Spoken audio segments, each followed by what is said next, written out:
तो फूल लेके आया। किसी लाश से अटैच सामान की गुलाब तो मिलेगा ही मिलेगा। अब जिस वक्त आप उन पे पानी फेंकोगे वो फिर से लाल हो जाएंगे। कि कभी भी उस आत्मा को 10 साल से ज्यादा रखो ही मत। परिंदा पानी का बनना है और कच्चे चावल तो इनके दांत नहीं है। या आपके प्राण पे कोई बात आ गई, हमें हमारे गुरु ने ये चीज करवाई है, हमें वो चीज पता है।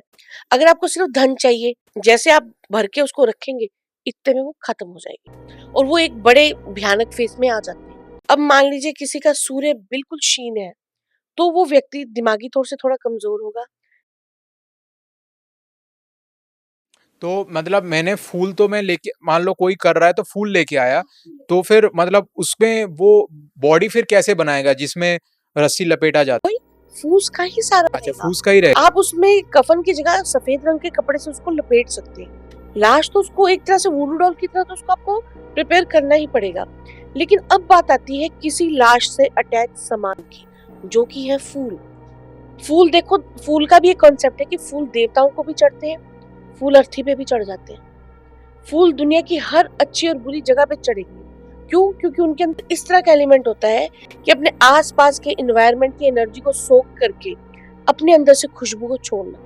आपने जैसे बोला कि ये स्पेशल टाइप का फूल, मतलब ये सिर्फ दोनों टाइप का ही फूल क्यों क्यों और फूल क्यों नहीं हो सकता? क्योंकि देखिए, गुलाब आप कभी भी चेक कर लेना, अर्थी के पास कभी भी अगर आपको फूल मिलेंगे, या तो गेंदा, गेंदा भी बहुत कम, लेकिन गुलाब तो मिलेगा ही मिलेगा। तो मैम, ये जो आपने बताया ये जो विधान से होता है, तो क्या इसमें भी जब पानी छिटकते हैं हम लोग तो वो क्या रक्त जैसा लाल हो जाती है? कफन हाँ, कफन। नहीं, अब इसमें कॉन्सेप्ट चेंज है। क्यों? क्योंकि हमने इसमें मृत वृद्ध व्यक्ति की माला ली है। अब हमने क्या करना है, जिस दिन आपकी पूर्णिमा से पूर्णिमा साधना पूरी हो जाएगी तो उसमें आपने क्या करना है, अब हमने इसको विधि देनी है। तो फूल की माला को उतारा जाएगा। अब आपके ऊपर है कि वो फूल की माला जैसे 30 दिन क्रॉस हुए वो अब सूख जाएगी। चाहे तो उसको सारी को आप अपनी संभाल के रख लो, या आप उसको उसमें से काट के उसमें से 2 फूल भी लेके आप रख सकते हो। अब उसमें क्या है, जब आप उन फूलों को रखने लगोगे तो उनके ऊपर दोबारा से वो विधि की जाएगी। मतलब वो फूल रखने के बाद फिर से कुछ विधि करना पड़ता है? नहीं नहीं, फूल को रखते हुए विधि करना है, अब उसको संभालना है हमने। हाँ जी, फिर से वही आपकी 5 सुपारियां लगेंगी, चाहे तो फूल की पूरी माला ले लो, उसके ऊपर 7 बार अभिमंत्रित करके छिड़कना है। आपने जैसे बोला फूल सूख जाएगा, फिर फूल का माला कैसे लेंगे? वही मैं आपको बता रही हूँ। अब वो सूखे हुए फूल हैं, अब जिस वक्त आप उन पे पानी फेंकोगे वो फिर से लाल हो जाएंगे। लाल गुलाल रंग आ जाएगा उन पे। लाल से मतलब गुलाल मतलब थोड़ा सा अलग रंग ले लेंगे, वो हल्के ताजे हो जाएंगे और वो जैसे जिस कंडीशन में आ जाए वो 10 साल बाद भी वैसे ही रहेंगे, उनमें कोई परिवर्तन नहीं आएगा। तो क्या मतलब वो माला या जो आपने बताया कि 2 फूल अलग से रख लो, तो वो क्या अपने खुद के पास मुझे ही रखना पड़ेगा वो? वही मटकी में डाल के उसको संभाल के रखना है। अब वो आपका मैंने बताया ना, एक वेपन तैयार हो गया। अब वो एक जीवात्मा आपके पास उसके अंदर है। तो जैसे आपने पिछले वाले में बताया था कि इसमें जैसे 10 साल गुरु बताते हैं कि 10 साल रखो। इसमें भी 10 साल। अच्छा, इसमें भी रख सकते हैं 10? शव साधना का अगर आप कोई भी क्रिया करते हो, एक चीज का हमेशा बहुत ध्यान रखना कि कभी भी उस आत्मा को 10 साल से ज्यादा रखो ही मत। देखो, जो बहुत बड़े हैं या जिन्होंने 12, 13 या 14 साल की उम्र में इनको सिद्ध कर लिया, किसी ने जवानी में उनको करवा दिया, तो वो 20, 25 साल तक रख लेते हैं। लेकिन आपको मैं उनकी स्थिति आज भी दिखा दूंगी, वो मात्र एक झोपड़े के लायक रह गए। क्यों, ऐसा क्यों हुआ? क्योंकि वही बात, 10 साल बाद वो प्रेत में आ गया। प्रेत में आते आते उसके बाद पिशाच में चला गया, और जो चीज पिशाच में चली गई फिर वो कभी सुधर नहीं सकती। पिशाच की गति बहुत हार्ड है, जबकि प्रेत को हम भगवत गीता या श्रीमद् भगवत पुराण के जरिए हम कोई भी सप्त श्लोकी भागवत सुना के उसको शांत कर सकते हैं। मैम, एक चीज मेरे दिमाग में बार बार आ रहा है, एक प्रश्न, कि आपने जैसे बताया प्रेत या पिशाच में परिवर्तित हो जाता है, वो आत्मा है लेकिन प्रेत या पिशाच में परिवर्तित हो जाता है अगर 10 साल से ज्यादा हो गया, तो ये क्यों होता है? सुनिए, अब एक बच्चा है 1 दिन का, वो जब 5 साल का भी होगा, 10 साल का भी होगा, लेकिन 10 साल के बाद उसकी एक अवस्था आती है युवा अवस्था। 10 साल के बाद एक अवस्था आती है 16 की, जिसमें हम उसको बोलते हैं अब ये जवान हो गया। उसी प्रकार से प्रेत जब बहुत सी क्रियाएं कर लेता है, इंसानों की जिंदगियों को हिलाता भी है, हमारे बहुत काम करता है। हमारे मतलब मान लीजिए जो नहीं भी हो सकती चीज उसको उस आत्मा ने कर दिया आपके लिए शव साधना के बाद। तो दिन बर दिन उसकी आयु बढ़ रही है, लेकिन उसकी गति नहीं है, उसके पास शरीर नहीं है, क्योंकि जो शरीर की हमारा जो ये फॉर्म है, ये पंच तत्व से बना है। जब उसका शरीर तो पंच तत्व में लीन हो चुका है, लेकिन आत्मा की गति नहीं है। और आप एक चीज देखिए, वो डे बाय डे बढ़ रहा है बगैर शरीर के। आत्मा की उम्र बढ़ती जा रही है। तो एक जब टाइम आता है, जैसे युवावस्था आ गई, ठीक है, प्रौढ़ावस्था आ गई, वृद्धावस्था आ गई, अब उसको ये नहीं पता कि मुझे जाना किसमें है। लेकिन जब वो इस तरह के कई काम कर चुका होगा, तो 10 साल के बाद वो अपना उसमें चला जाएगा, प्रेत में। मतलब उसकी एक क्लास बढ़ गई, अब वो प्रेत हो गया। प्रेत से भी जब उसने अपने मालिक को तंग करना शुरू कर दिया, मान लीजिए उसने मालिक की, मान लो कोई बेटी है या बेटा है, उसके शरीर में जाके उनके साथ कोई गलत हरकतें शुरू कर दी। देखो जवान बच्चों के साथ बहुत कुछ हो जाता है, मतलब प्रेत बना, पिशाच बन गया, अब वो अधोगति में जा रहा है, जिसकी फिर गति नहीं है। लेकिन आत्मा के रहते अगर बाई चांस 10 साल से 2 साल ज्यादा भी हो जाए, ठीक है, अगर वो कुछ बन भी रहा है, प्रेत भी बन रहा है, तो उसको कम से कम श्रीमद् भगवत महापुराण के जो कुछ चुपाइयां हैं या कुछ चीजें हैं, उनको फिर भी 1 हफ्ते की कथा के जरिए उसको हम फिर भी मुक्त कर सकते हैं। लेकिन जब वो इससे भी आगे बढ़ जाएगा, तो वो किसी के बस का रोग नहीं है। और जिसने उसको सिद्ध किया उसकी गति भी खराब कर देगा, परिवार की गति भी खराब कर देगा। इसलिए इनका एक टाइम पीरियड है। तो मैम क्या ये जो आत्माएँ होते हैं, तो ये आप जैसे बताया कि असंभव काम भी कभी-कभी संभव कर देते हैं, तो ये मतलब कैसे, मतलब उनके पास कुछ अलग पावर रहता है, कैसे करते हैं ये चीज़? देखिए, जब भी आपने किसी आत्मा से काम लेना है, उनकी क्रियाएं आपके पास पड़ी हुई हैं। आपने गुरु के द्वारा बताया हुए मंत्र की एक माला करके, ठीक है, उस आत्मा के नाम से एक परिंदा पानी का बनना है, और कच्चे चावल उबाल कर उस पे पताशे को चूर लेना है। चूरने के बाद आपने अब कौवे को ढूंढना है कहीं से। उस कौवे को जब आप वो सामान खाने के लिए डाल देंगे, तो आत्मा को बोला जाएगा आपका भोग मैं इसी के अंदर डाल रहा हूँ।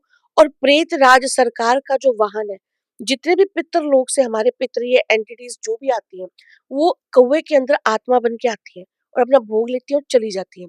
अब जिस आत्मा से हमने काम लेना है उसको फीड भी देना होता है। और उनका जो प्रिय भोजन है, इन आत्माओं के दांत नहीं होते। हमारे जो पूर्वज है या एंटिटीज है या कोई भी है, तो इनके दांत नहीं है, ये मुलायम खाना खाती हैं। जैसे चावल, उबले हुए चावलों पे इनों के पताशा आपने बिल्कुल चूर के दे दिया, ये इनका अति प्रिय भोजन है जो कि सफेद है। आपने इनको खोए का कुछ भी दे दिया, इनका अति प्रिय भोजन है। और लेकिन अगर आप किसी के मारन का काम कर रहे हो, तो वहां पे इनको मांस चढ़ता है नरम, कच्चा मांस, क्योंकि कॉन्सेप्ट वही है कि इनका दांत नहीं है, ये सीधा निगलती है। आपने जैसे बताया कि पितर लोक से हमारे पितर आके कौवे के थ्रू वो चीज़ लेते हैं, लेकिन मैं तो किसी अलग व्यक्ति को सिद्ध किया ना शव साधना के थ्रू, तो वो तो चला गया, वो पितर लोक के उधर उनका भोग चढ़ गया, फिर इनका भोग कैसे आएगा? वही बात, क्योंकि उनकी आत्मा तो भूलोक में ही है। अब वो किसी के अंदर तो होकर आएंगी, इंसानी अंदर नहीं आएंगी। उनको आना कौवे के रूप में ही पड़ेगा, क्योंकि प्रेतराज सरकार का जो वाहन है वो कौवा ही है। जब भी आप किसी के इन क्रियाओं से किसी का मारण करते हैं, या किसी ऐसे समूह का मारण करण करते हैं जहाँ पे आपके लिए कोई षड्यंत्र रचा जा रहा है, या आपके प्राण पे कोई बात आ गई, या कोर्ट कचहरी में फंसे हुए हैं, या फांसी तक का भी डर है, तो ऐसी स्थिति में आपके गुरु द्वारा दिया हुआ ये आपको मंत्र की एक माला का जाप करना है। और वो जाप करना किस पे है? पत्तल के आगे आपने किसी भी तरह के किसी भी जानवर का नरम मांस लेना है। तो क्या ये इतना आसान है कि गुरु मंत्र जाप किए और वो सामने मांस रखा तो हो जाएगा? देखो, आसान तो कुछ भी नहीं है, और खासकर इस तरह की साधनाएं तो बिल्कुल भी नहीं। ये आपको आपके गुरु ही सिखा सकते हैं, और जब गुरु ने ये शव साधना कर रखी हो, उसके सारे अनुभव वो कर चुके हैं, तभी आप उनसे सीख सकते हैं। क्योंकि इन चीजों का गूढ़ पहलू गुरु ही बताएगा, या जब आप उन्हें आंखों से हम देख चुके हैं, हम एक्सपीरियंस कर चुके हैं कि हमें हमारे गुरु ने ये चीज करवाई है, हमें वो चीज पता है, तो हम आपको आज वो बताने के लिए सक्षम है। तो आपने देखा है सामने से ये चीज़ें? मैम आपने अभी जो बोला कि मारण करने के लिए सामने मांस रखा जाता हाँ है, जी। नरम मांस। हाँ जी। तो ये कैसे टाइप का मांस होता है? कोई जानवर का होता है? कैसे क्या होता है ये? देखिए, जब भी मारण कर्म किया जाता है, इसके अंदर 2 तरह के चलते हैं। या तो मुर्गे का हो, ठीक है? और या फिर हो बकरे की कलेजी, क्योंकि बकरे की कलेजी पे बहुत ज़्यादा मोस्ट ऑफ द टाइम उसी पे ही काम होता है। क्यों कलेजी क्यों? क्योंकि उनको पसंद ही यही चीज़ आती है, अच्छा। सबसे ज़्यादा। अब हम भी उस वक़्त जब ये चीज़ें कर रहे थे, तो हमने भी इनका पूछा, तो हमें लगा भी माँस तो कोई भी हम लेके ऐसे डाल देंगे। नहीं, वो उनको वो चीज़ रास ही नहीं आती है। अच्छा, क्योंकि आपने कौवे जैसे को कलेजी बहुत जल्दी पसंद आती है। मुर्गे को फिर भी थोड़ी देर के लिए वो अवॉइड कर देते हैं, लेकिन जहाँ बकरे की कलेजी होएगी, ये आपको बहुत जल्द वो फटाफट पीसेस उठा के जाना शुरू कर देते हैं। जैसे आपने ये एक बताया कि अगर कोई काम करवाना हो, तो जो चावल होता है उनके साथ मतलब बॉयल किया हुआ चावल उनके ऊपर पतासे की वो लगानी पड़ ताशे को बहुत बारीक अपने दोनों हाथों से पीसते हुए उस मंत्र का जाप करते रहो।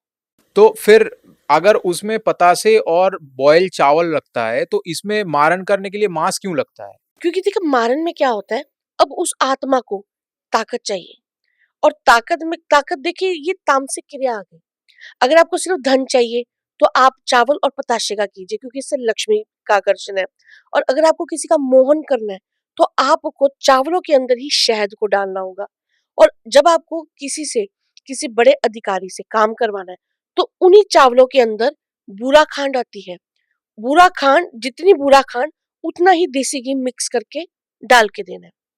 इसमें जो भी चीज़ है, अब जैसे मान लीजिए मारन है, मारन में क्या है अगर किसी को तामस जैसे मारन में मेन एक इसके साथ एक चीज़ हम और ऐड ऑन करते हैं कि जब हम कलेजी दे रहे हैं, ठीक है? तो उसके साथ इतने से बाउल के अंदर शराब ज़रूर देनी है। कि शराब क्यों देनी होती कि जब शराब को अगर कोई आम इंसान भी पी ले, तो मदमस्त हो जाता है। वो हवा में होता है। जो नहीं भी करने वाला काम वो भी कर देगा। कब करेगा? मद में, शराब के मद के अंदर करेगा। उसी प्रकार से जब हम आत्मा को एक हैवी फूड दिया, मान लीजिए उसको नॉनवेज दिया, पावर दे दी। अब हमने उसको शराब पिला दी, मतलब शराब का भी भोग दे दिया। अब हमने उसको मदमस्त कर दिया। अब वो मदमस्त हो गया, वो खुला हाथी है। अब उसको जहाँ छोड़ना चाहो, जिस पे छोड़ना चाहो, वो करेगा वार। शराब का देने का कॉन्सेप्ट ही यही है। देवी देवताओं को, आत्माओं को, भूत प्रेत पिशाचों को ये शराब दी क्यों जाती है? भैरव को क्यों दी जाती है? माता काली को क्यों दी जाती है? इसका कॉन्सेप्ट यही है कि बहुत जद वो मदमस्त होके हमें मुसीबतों से बाहर निकालते हैं। तो आपने जैसे बताया कि मांस दिया जाता है, शराब दिया जाता है, तो जब हम लोग ये चीज़ देते हैं उनको प्रसाद में या भोग में चढ़ाते हैं, तो इस टाइम पे क्या कुछ मतलब विधि-विधान या कुछ करना पड़ता है कि ताकि वो लोग इसको ग्रहण कर हाँ जी, हाँ जी।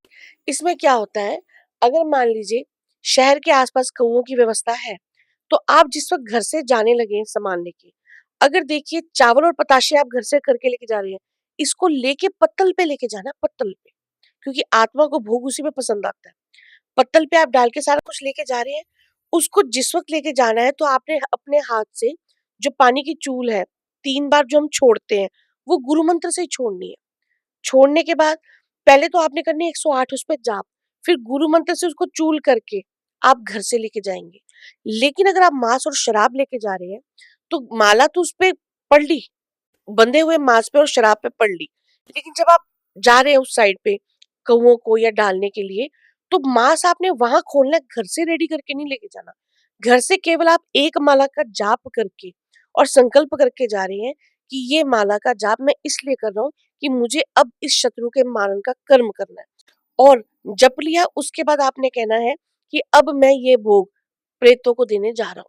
मैम आप ये बता रहे हैं कि मांस को बाहर जाके प्रिपेयर करना पड़ता है, घर से लेके नहीं जा सकते। तो इसके पीछे का रीज़न क्या है? क्यों नहीं लेके जा सकते ऐसे? देखिए क्या होता है, मांस की जो गंध है, जो महक है और शराब की जो गंध है, जो महक है, अगर आपने उसको घर में खोल लिया, पत्तल में सजा लिया, तो जितनी चीज़ें हमने बाहर से बाहर ही देनी है, वो घर के अंदर आ जाएँगी। और एक बार अगर आपके घर में आके उन्होंने भोग ले लिया, तो उनको हर 24 घंटे में ये चीज़ें 4 बार चाहिए। तो आप अपने घर में अगर ये देने लग गए, तो घर में सारी बैड एनर्जीज़ आनी शुरू हो जाएँगी। तो इन लोगों का फिर वास कहाँ होता है?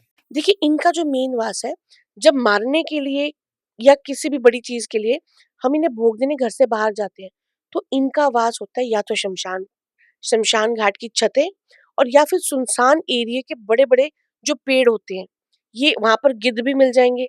हाँ, अगर आपका ये भोग गिद्ध भी खा जाए, कौवे खा जाएँ या बाज खा जाएँ, कोई दिक्कत नहीं है। वो किस फ़ॉर्म में आएँगे, उन्होंने आना है खूंखार के फ़ेज़ में। और अपना भोग लेना है और चले जाएंगे।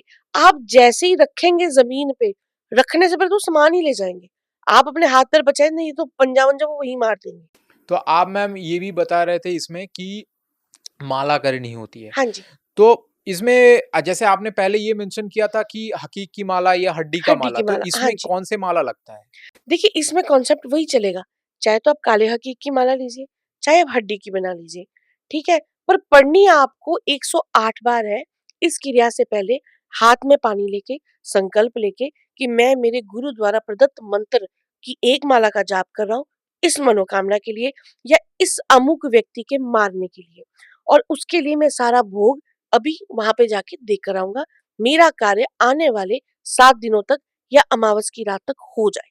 तो इतना कह के आप पानी छोड़ दीजिए और गुरु के मंत्र की 3 मंत्रों से उसको चूल को आप छोड़ दीजिए। उसके बाद उस सामान को आप ले जाइए घर से बाहर। तो वहाँ जाके फिर प्रिपेयर कैसे करना हो? जैसे आप पत्तल ले गए, पत्तल में पहले आपने मांस रखा और उसके बाद एक कौला लिया, उसके अंदर अगर देसी शराब है तो वो डाल दीजिए, दूसरी है कोई भी है तो आप उसको डाल दीजिए। जैसे आप भर के उसको रखेंगे, इतने में वो खत्म हो जाएगी।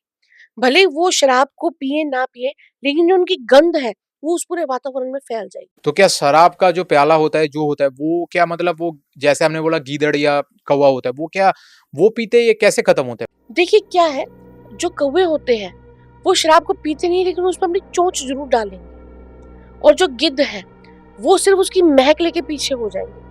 इन लोगों का उसको सूंघना जरूरी है, ताकि सूंघते ही उनके अंदर उस तरह के एलिमेंट्स जाग जाए और वो एक बड़े भयानक फेस में आ जाते हैं। उस वक्त आपका वहां खड़े होना सही नहीं है। बगैर पीछे मुड़े घर चले जाए, घर जाके हाथ मुंह धो ले, अगर नहा सके तो बहुत अच्छा है, क्योंकि आपकी वो सारी चीज उतर जाएगी। और अपने ऊपर 3 बार गंगा जल से छिटा मारिए, आप उसके बाद नॉर्मल है। आप कुछ भी कर सकते हैं, कोई भी काम कर सकते हैं, कोई वहम नहीं। तो मैम एक क्वेश्चन मेरे दिमाग में ये आ रहा है कि आपने जैसे बोला माला करनी होती है, गुरु मंत्र से हो गया या किसी भी मंत्र में माला करनी होती है, तो माला में जैसे हम लोगों ने ये सुना है कि 108 होता है माला में, तो ये 108 का कंसेप्ट क्या है? बहुत लोग बहुत सारे चीजें बताते हैं कि 108 सूरज से पृथ्वी का ये जो डिस्टेंस है ये वगैरह वो, लेकिन ये 108 का कॉन्सेप्ट क्या होता है? चलो इसमें आपको एक पूरा फॉर्म बताते हैं।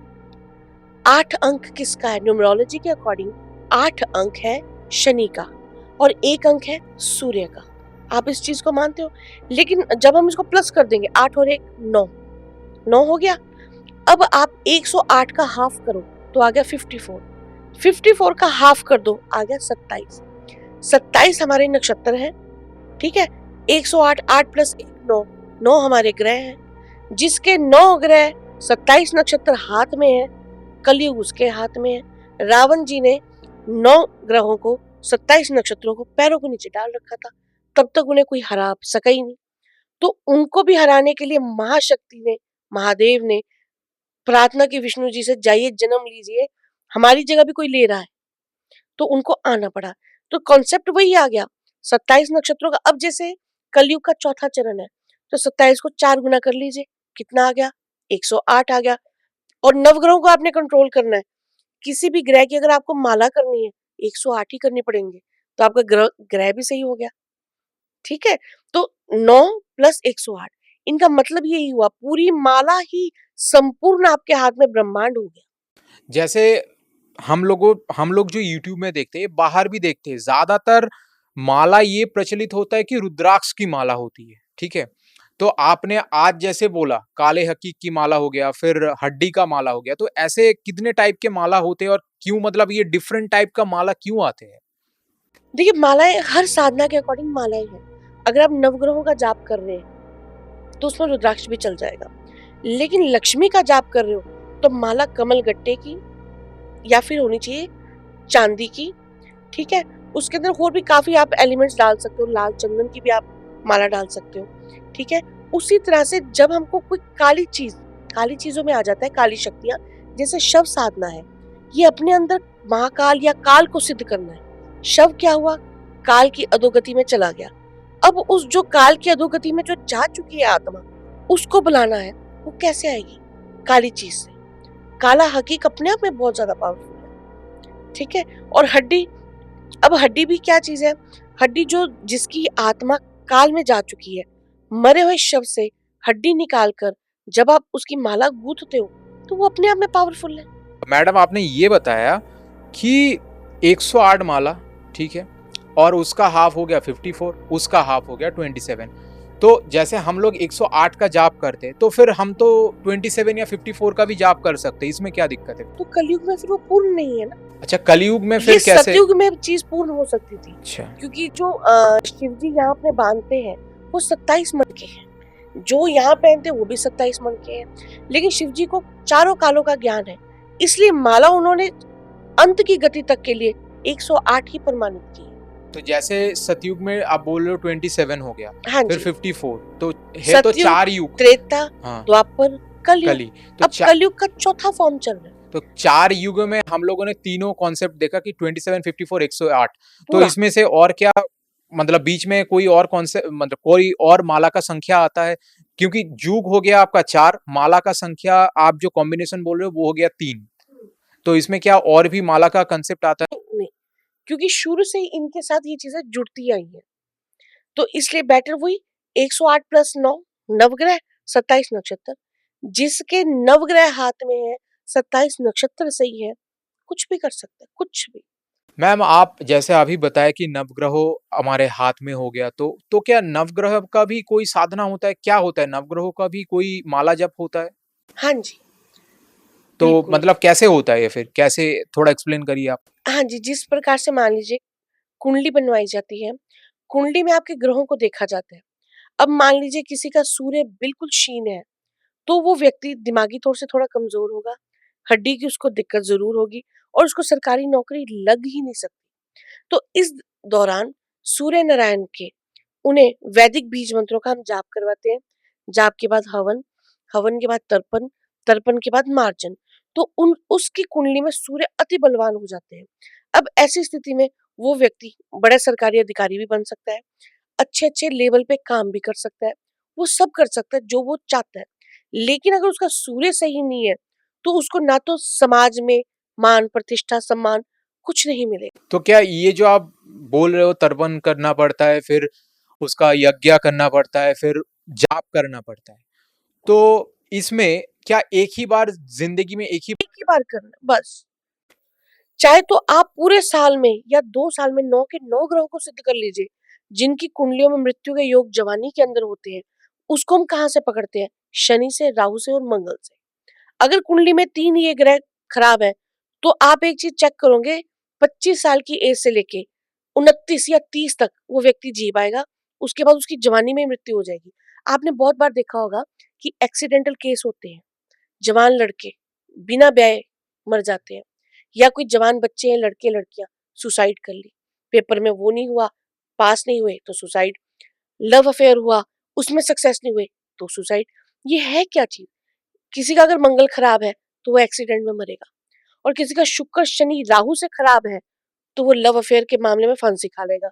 तो मैम ये बताएं, जैसे आप बोल रहे हैं कि शुक्र खराब है या मंगल खराब है, तो बहुत लोग ये भी बोलते हैं कि नीच पे है, तो हाँ, इसका अर्थ क्या है? खराब, नीच, मतलब ये कैसे देखा जाता है? कैसे होता है? इसका अर्थ क्या होता है? अब देखिए नीच क्या होता है। उच्च और नीच के हमारे ग्रह होते हैं। एक राशि, अब मान लीजिए सूर्य है, ये 7वीं जो राशि आती है उसके अंदर नीच के हो जाते हैं। ठीक है, तो इस तरह से ये सारे कॉन्सेप्ट बने हुए हैं। कौन किसके अंदर नीच का हो जाएगा, कौन किसके अंदर बलवान हो जाएगा, वो हम जब कुंडलियां देखते हैं या किसी की हम कुंडली को बनाते हैं, उस वक्त हम उसको बता देते हैं। अगर कोई ग्रह, मान लीजिए अगर शुक्र अष्टम में नीच का बैठ गया, कुंडली के 3 घर अति मंदे माने जाते हैं, छठा, 8वां, 12वां। अगर मान लीजिए किसी का 8वें घर में शुक्र बैठ गया, तो उसकी मैरिड लाइफ में बहुत दिक्कत आती है, और जवानी में वो लड़का या वो औरत बहुत बदनाम होंगे, एक्स्ट्रा मैरिटल अफेयर होंगे, उनके बॉडी के ऑर्गन, जो सेक्सुअल ऑर्गन है, बहुत जल्दी खराब होते हैं, लीवर इफेक्टेड हो जाता है। इस तरह से बॉडी के अंदर बहुत कुछ खराब होता है। लेकिन अगर अच्छे ज्योतिष को दिखाया जाता है और वो बता देता है कि आपको ये दिक्कत निकट भविष्य में होने वाली है, और उसके हम पूरे जाप करवा देते हैं, हवन मार्जन तर्पण सब करवा के, अगर हमने उस चीज को सिद्ध करवा दिया, तो जीवन में उनको 100 साल तक कोई दिक्कत नहीं आई। तो आपने जैसे अभी बोला नीच भी होता है, बलवान भी होता है, हाँ जी, तो हाँ जी। बलवान होने से क्या हो सकता है फिर? अगर अब कोई सूर्य एक, अब मान लीजिए सूर्य है, ये 5 मतलब सिंह राशि के अंदर उच्च का हो गया, सूर्य उच्च का भी हो गया, बलवान भी हो गया। अब ऐसे व्यक्ति को बैंक में बड़ा अधिकारी बनने से, आईएएस बनने से कोई नहीं रोक सकता। कुंडली के 3 घर इस तरह के होते हैं जहां से व्यक्ति अपने भाग्य का परिवर्तन कर सकता है। कुंडली का पंचम स्थान जो कि इष्ट देव कुंडली के निकाले जाते हैं। कुंडली का नवा भाव जो कि कुंडली के भाग्य देवता हम निकालते हैं। उसके बाद कुंडली का आखिरी घर आता है जिसको हम बोलते हैं एकादश भाव यानी कि 11th हाउस। उससे हम कुंडली का लाभ स्थान बोलते हैं। जब व्यक्ति का मान लीजिए अगर किसी भी तरह का वक्त बुरा चल रहा है या उसको पैसे से संबंधित कोई समस्या आ गई है तो उसने सबसे पहले अपनी कुंडली का पंचम भाव पंडित से चेक करवाना है। एक अच्छे एस्ट्रोलॉजर से उसने ये पूछना है कि मेरे कुंडली के पंचम भाव के इष्ट देव कौन है। अब हम उसको चेक कैसे करेंगे? मान लीजिए पंचम भाव में कोई राशि बैठी है, ठीक है, मान लो 5 नंबर राशि है और उसके जो लॉर्ड है वो है सूर्यदेव और जो राशि है वो है सिंह, ठीक है। लेकिन अगर मान लो वहां पे कोई शनि बैठा है, कोई ग्रह बुध है या कोई भी है, पर उसका हमें नहीं देखना है, हमें सिर्फ राशि चेक करनी है कि वहां पे संख्या क्या अंकित है। मान लीजिए वहां पे 5 नंबर जो कि सिंह राशि है वो है, लेकिन सिंह राशि के जो गुरु है यानी कि सूर्य देव उसके जो लॉर्ड है वो अगर कुंडली के बुरे घर जैसे कि 6, 8 और 12 इनमें से कहीं एक बैठे हैं तो उस व्यक्ति को बहुत ज्यादा जिंदगी में अड़चने आएंगी। अगर वो छठे घर में है तो उसे सरकारी नौकरी से संबंधित दिक्कत आ जाएगी। अगर वो 8वें घर में है तो उसे अपने शरीर में हड्डी से संबंधित रोग होगा या पैर में कहीं फ्रैक्चर हो सकता है और ससुराल पक्ष में हमेशा क्लेश रहेगा। और अगर मान लीजिए 12वें घर में है तो जाहिर सी बात है कि उस बंदे का डाइवोर्स होगा और दूसरी शादी होगी और वहां पे भी कभी उसको कोई सेटलमेंट नहीं होगी। इस तरह से हमने चेक कर लिया।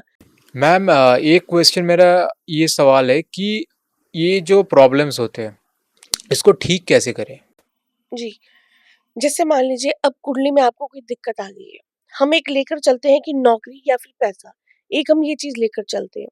मान लीजिए समस्या आ रही है, आप बहुत मेहनत कर रहे हो, बहुत काम कर रहे हो, ठीक है, लेकिन कोई आपका रास्ता बन ही नहीं पा रहा। मान लीजिए सरकारी नौकरी में अगर आप ट्राई कर रहे हो तो वहां से आपने 4-5 बार ट्राई किया, सिलेक्शन नहीं है। और मान लीजिए धन का खुद का कोई काम किया तो उसमें कैसे ना कैसे आपको लॉस लग गया। अब करना क्या है? कुंडली में हमने इष्ट देव पता करवा लिए कि हमारे इष्ट देव यानी कि सिंह राशि बैठी है और हमारे जो इष्ट हुए वो सूर्य देव हुए, लेकिन सूर्य देव कुंडली के अच्छे घर में नहीं है। अब करें क्या? अब उसको सही कैसे करें? मैम बीच में एक सवाल मैं ये कर रहा हूँ कि जो बहुत सारे तांत्रिक बताते हैं या बहुत सारे लोग भी ये बताते हैं कि हमारे इष्ट देवता हो गए शिव या इष्ट देवी हो गए महाकाली, तो इसमें कितना सच्चाई है?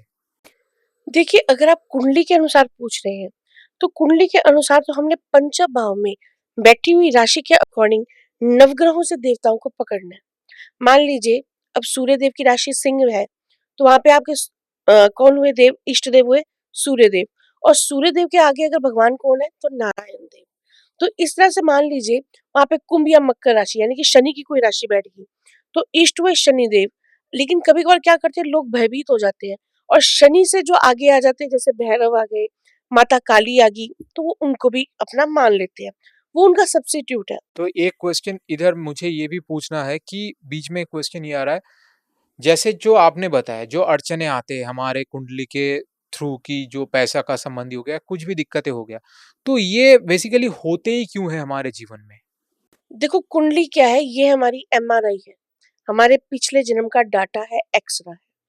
जो आपके साथ होने वाला है वो उसके अंदर आप कुंडली से अपना भूत भविष्य वर्तमान सब जान सकते हो। आपकी कुंडली के अंदर छठा, आठवां, 12वां भाग आपके साथ जीवन में क्या होने वाला है, कौन सा रोग, किस तरह का एक्सीडेंट, तलाक, शादी, बच्चे, ये हर चीज आपको कुंडली ही बताएगी। मैम इस बीच में और एक सवाल आता ये है कि लोग जैसे अपना कुंडली विचार करवाते, तो एक चीज़ क्या होता है कि सबके दिमाग में एक चीज़ होता है कि मुझे भविष्य जानना है। तो बहुत सारे लोग क्या करते हैं भूत, भविष्य, वर्तमान ये तीनों चीज़ जानना चाहते हैं। तो क्या ये सच में पॉसिबल होता है कोई साधना के थ्रू कि मैं अपना भूत, भविष्य, वर्तमान जान सकता हूँ? हाँ, इस तरह का बहुत है इसके अंदर, जैसे कि पंचांगुली साधना है, वो कुंडली और हाथों की रेखाएं दोनों से पता कर हम कर सकते हैं। और एक आता है अर्धनारीश्वरी, इसकी साधना से भी आप भूत भविष्य सारा पता कर सकते हैं। और तीसरा लास्ट में आते हैं हनुमान जी। उनकी साधना से भी आपको भूतकाल, भविष्यकाल, वर्तमान में होने वाली सारी घटनाएं सब आपको स्वप्न के माध्यम से या आपको किसी न किसी ढंग से अनुभव में आनी शुरू हो जाएंगी। और चौथी होती है कुंडली। कुंडली में चल रहे नक्षत्र, चल रहे भाव और आपकी अगर किसी ग्रह की कोई दशा चल रही है तो उसमें पता चल जाएगा कि आपके साथ क्या होना है, कब होना है, किस वक्त। मैम सवाल ये है कि आप कुंडली से भविष्य कैसे पता कर सकते हैं? मतलब और कुंडली से और क्या-क्या चीज़ें हम पता कर सकते हैं इसमें? देखिए, सबसे पहला आपका सवाल है कि कुंडली से भविष्य हम कैसे देख सकते हैं। अब मान लीजिए किसी की गुरु की दशा चल रही है, ठीक है? और हमने कुंडली में चेक किया कि उनका गुरु कुंडली के किस भाव में बैठा है। मान लीजिए गुरु कुंडली के अष्टम भाव में बैठा है और उसी अष्टम भाव में बैठे हुए गुरु की दशा उस व्यक्ति को लगी है, ठीक है? अब हमने क्या देखना है? सबसे पहली बात, मान लीजिए अभी उसको दशा शुरू हुए कुछ दिन हुए हैं, लेकिन जैसे वो दशा व्यक्ति को लगेगी, एक बात जान लीजिए, उसके पेट का, उसकी आंतड़ियों का बहुत बड़ा ऑपरेशन होना तय है। उसको एक बड़ी बीमारी पेट से संबंधित होगी ही होगी और उसको ससुराल घर में दिक्कत होगी। अगर वो औरत है तो उन्हें यूट्रस से संबंधित प्रॉब्लम और यूट्रस में रसोलियां, ये चीज तय है।